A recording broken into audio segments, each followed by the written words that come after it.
right, hey, welcome everybody. It's Comic Artist Pro Secrets. My name's Ethan Van Sciver, 26-year veteran of the comic book industry, world's most charming, elegant, eloquent, and yet humble man, great big Star Wars fan, trusted member of the media. I've got a lot of videos to make today, and they all seem to be comic book related. You know, the Star Wars stuff is happening here and there. There's a little bit of Star Wars news. There's a interesting Brie Larson video that I might want to make, making it I think the 9th Brie Larson video that I've made towards my goal of 100. But this is, I don't know, this seems to be a thing right now. Twitter, comic book Twitter, has been peaceful lately.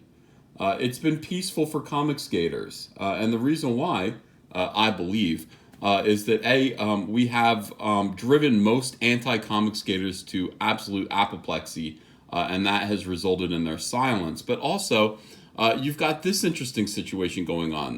There's this guy named Perch. I realized I wasn't following Perch. It looks like he's from hashtag Team Comics, more than Comicsgate. That sounds like kind of an offshoot of Comicsgate. People that are like, well, I don't know if I want to be Comicsgate, so I'm going to call myself Team Comics. All of this is cool. People should be doing stuff like that if they want to, but hopefully we're all on the same side. This guy, he, I don't know, belongs to a Facebook group of retailers, comic book retailers.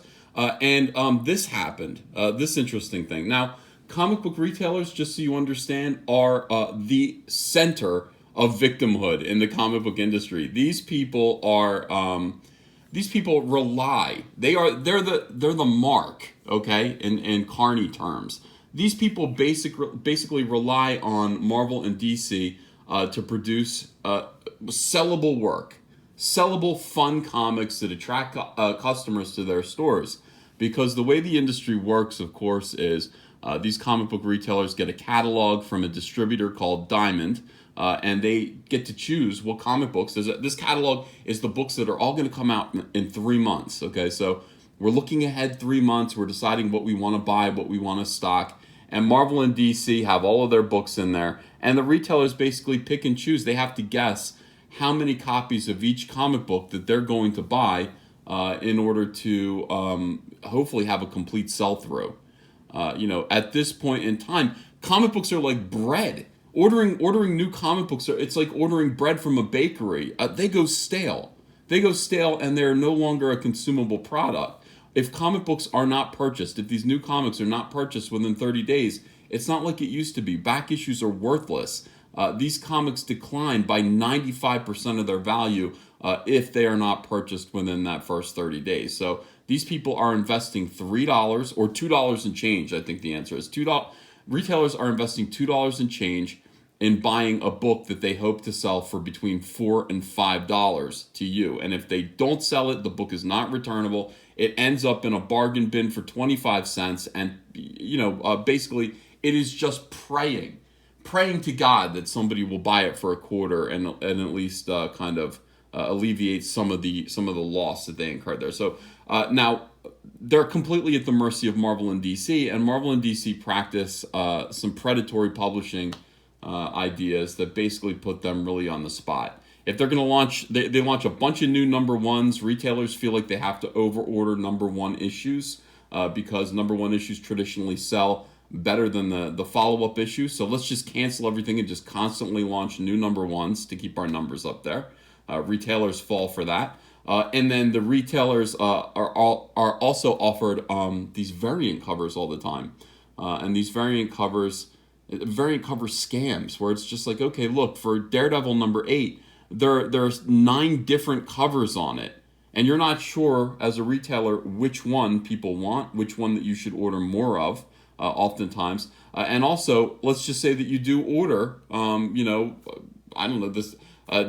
copies, 10 copies of each cover. You can never be sure as a retailer how many actual customers there are for Daredevil because you don't know how many customers bought multiple copies of that same book. You don't know what to do. The companies are basically keeping retailers off their footing at all times and just dizzy. And unable to get their bearings. It's important that they do so in order to stay in business. So these retailers are actually they're at the center of the con. I mean, we customers, we don't have to go. Customers don't have to go to comic book stores. We can stay at home, or we can order secondhand off the internet or eBay or anything like that. So we don't have to go to the stores. these are the victims here. And amazingly, these retailers have there's a Facebook group, and apparently this guy Perch, who was anonymous, we don't know who he really is, somebody posted to this retailer group a hit list of people on Twitter that were suggested to run a blockchain on. Now, anti-comic skaters, okay, are so afraid of us right now, are so afraid of us and so afraid of hearing what we have to say, because Comicsgate is calling for change in the comic book industry on so many levels. We're calling for change in the behavior of professionals. We're calling for change in the content of the comic books, and we're predicting change in the way comic books are going to reach the hands of consumers in the future. And while we're doing all of these things, we're having outrageous successes. Cyberfrog Bloodhoney has now sold $860,000 worth of copies. Your boy Zach just recently, a week ago, launched Jawbreakers. He's about to hit 6 figures in funding. And of course, Doug TenNaples' Earthworm Jim, just in its first initial outing, has raised something like, I haven't looked recently, $760,000 worth of sales. Absolutely phenomenal. Absolutely phenomenal. People cannot help but look at us, and I think the people who are actually responsible for the decline in the mainstream comic book industry are absolutely terrified of us and filled with hatred. So, how can we avoid? How can we keep retailers? How can we keep each other from hearing the dangerous message of Comicsgate? Well, run a blockchain. Now, run a blockchain. That's how. You just, if you run a blockchain, you'll never have to hear what we have to say as you're drowning. I think that's probably, I don't know if it's a good idea or not. I think it's probably the kindest thing that they can do for themselves. And in some cases, it's the kindest thing that they can do for us. Isolate yourselves, guys. You're toxic. Quarantine yourselves off into an island. And I'm speaking of specifically the comic book professionals and weirdo orbiters, the SJW orbiters, who insist on making social media so miserable for people who are not far left. This is just fascinating. So, look at this. A hit list of people on Twitter that were suggested to run a blockchain on, and if you suddenly discover a few relatively unknown indie creators and comics have blocked you, here's that list in full. All right, so this is, let me see here. Here's the whole thread. He said, note, the follower count is my addition. More on that in a moment. So these are the people who you should block if you don't want to hear anything about Comicsgate. If you don't want to hear anything, any views that you might find troubling to your fragile and yet bullying and cruel SJW heart, these are people who you should block. And of course, it's me at the top with 37,400 approximately followers on Twitter. That's not very many. I mean, I gotta get my numbers up. I'm trying to get my numbers up on Twitter, but it's still a pretty good number of people. I think I just started really working on my Twitter about 2 years ago. Nick Ricadas at 24,000. Doug TenNaples, 18,500. Abacus Mike, that's Mike S. Miller, 4.7 thousand. Yellow Flash, 10,300. His channel's blowing up. Everyone loves him. And the same with Umbrella Guy, 9.4. And Edwin Boyette, amazingly, Edwin Boyette, silence his views of peace, his words of calm and peace. Silence him, 4,000. Okay, so these are the people who, if you silence us, it's expected that you are not going to have to hear anything. You're not going to hear the truth. You're not going to have any rational explanation for what's going on with your comic shop and why it's failing and who's to blame. Okay, if you silence us, these retailers who are the victims of the comic book industry are going to never have to hear who's at fault and why their businesses are failing. We're the voices for that. I talk about it every single day on YouTube. I talk about it on Twitter, and I feel like it's my obligation to do so.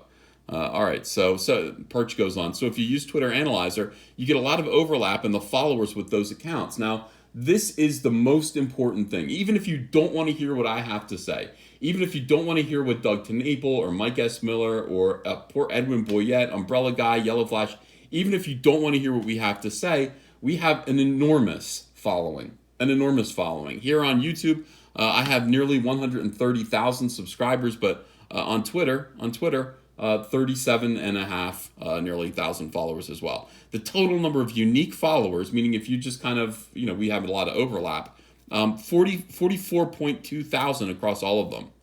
Most of these people come from the very large followers of Doug versus Ethan. Still, 44,000 is quite a large number, like very large. That is an extraordinary number of people. That's customers. Most of these people are actual comic book customers.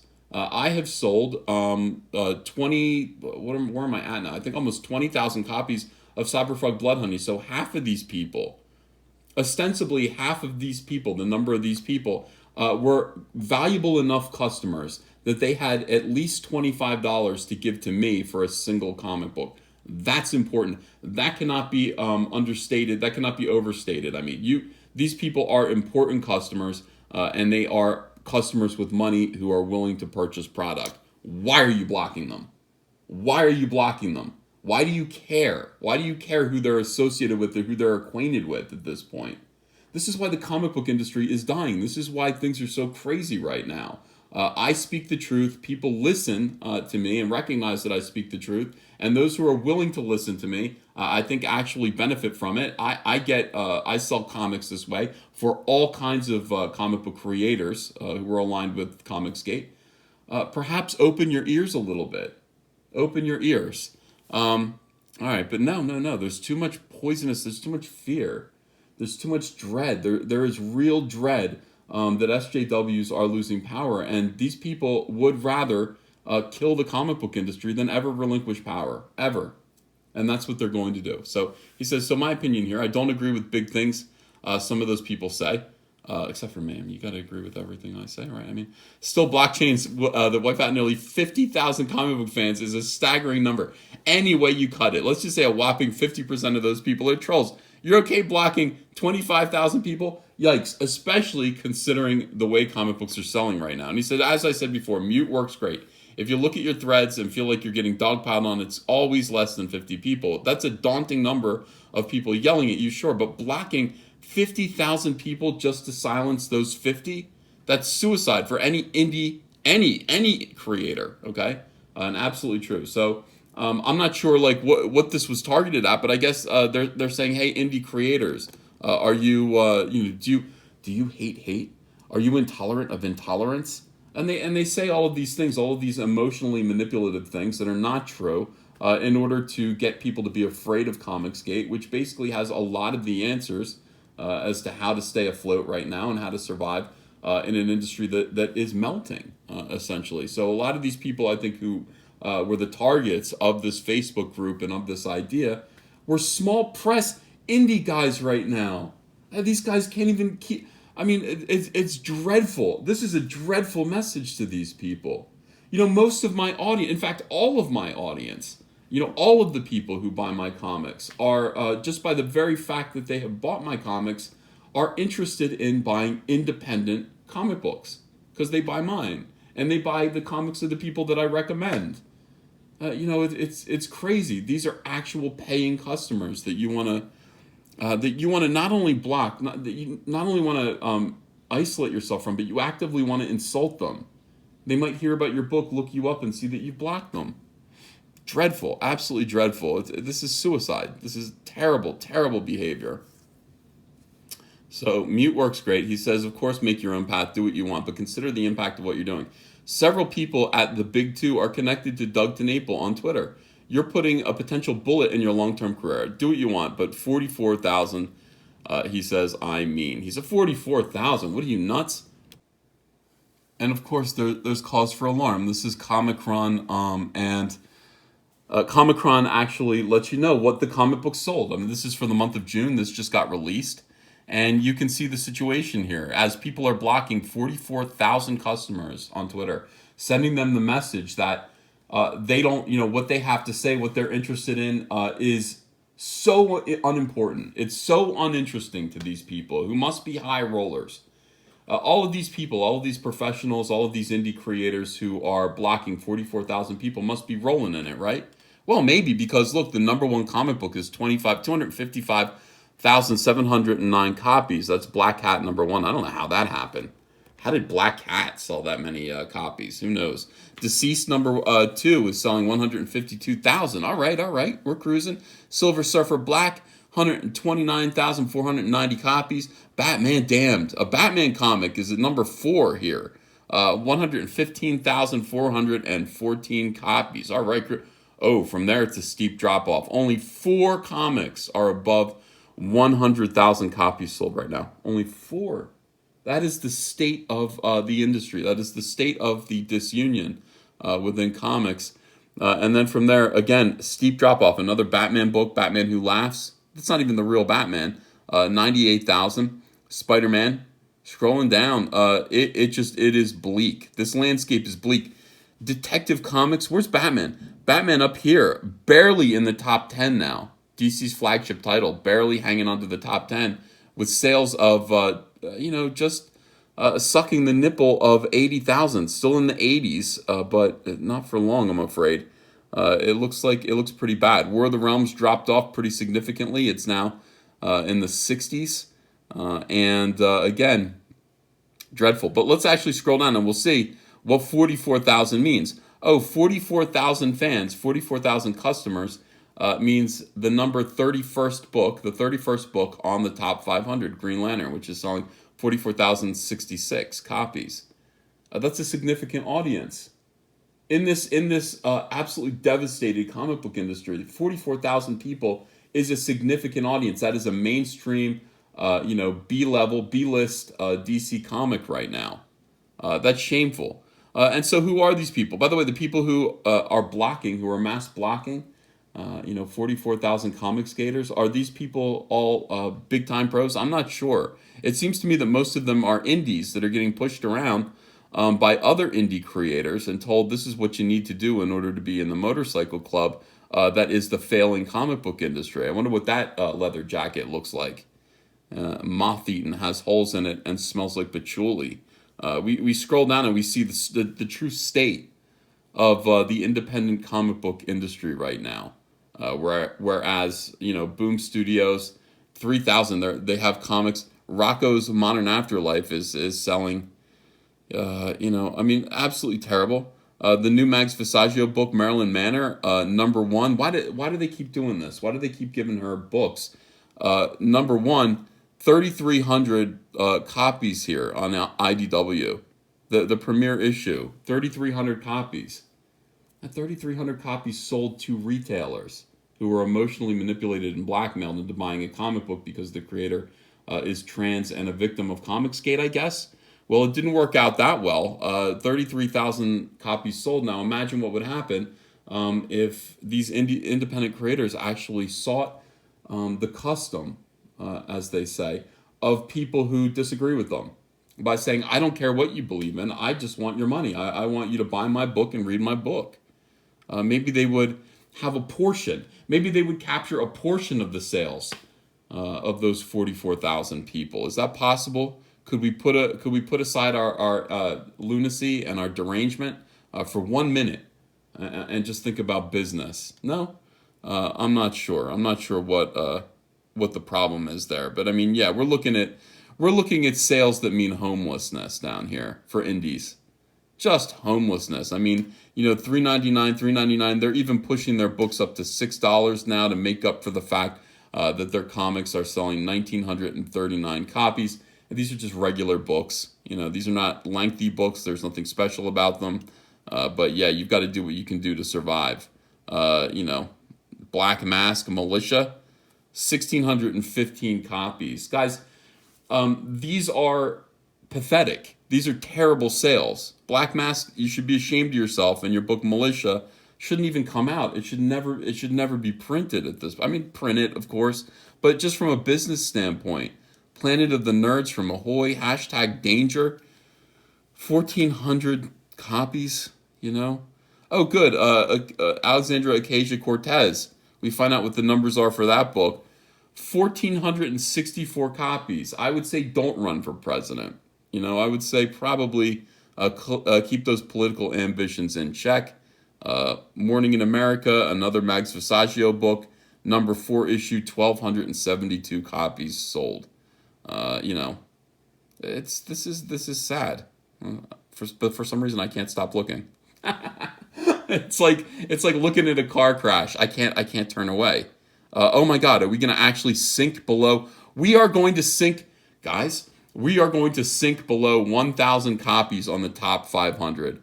I can't believe it, but we're going to do it. When's it going to happen? X-Men Red reprint here, 1,000 copies. Boom, here we go. Right off the edge of the pier here, right off the edge of the dock into a living hell. Well, most of these are just reorders, though, to be fair. Action Lab Comics, Jamal Igle, I think. Is that Jamal Igle's company? 914 copies sold for Cold Blood Samurai. Cold Blood Samurai. This is just amazing. So there's a book there. IDW Ghost Tree. Can't be feeling too good about 837 copies sold there. That's got to be a disappointment on some level. IDW's Road of Bones coming in at number 500, squeaking in at number 500 with the number 1 issue. 788 copies. 788 copies sold. These are sad numbers. Now I want you to think again. Remember what this whole video is about. Blocking 44,000 customers. Sending them the message that you don't care what they think. You're not interested in them. You don't want their money because they're bigots. They're bigots. Good. This is what you get. This is your fate, and all we can do is just kind of shrug our shoulders and shake our heads. It is very, very, very sad, but it is also justice, and it is the way our capitalist system works. I will always want your business. I don't care what you believe in. I want you to buy Cyberfrog, and I want you to support these other great Indiegogo campaigns like Jawbreakers and like Doug Ernst's Soul Finder. Like Monster MD, so many great campaigns going on right now. I want you to support them, and these people actually do want your business. All right, so thanks very much. Let me know what you think in the comments of this. Is the comic book industry really this dumb? Are these people? What are they playing at? And when are adults going to come in and kind of take control of this airplane, or is it too late? Thanks for watching. Please subscribe, and I will see you again later. Bye.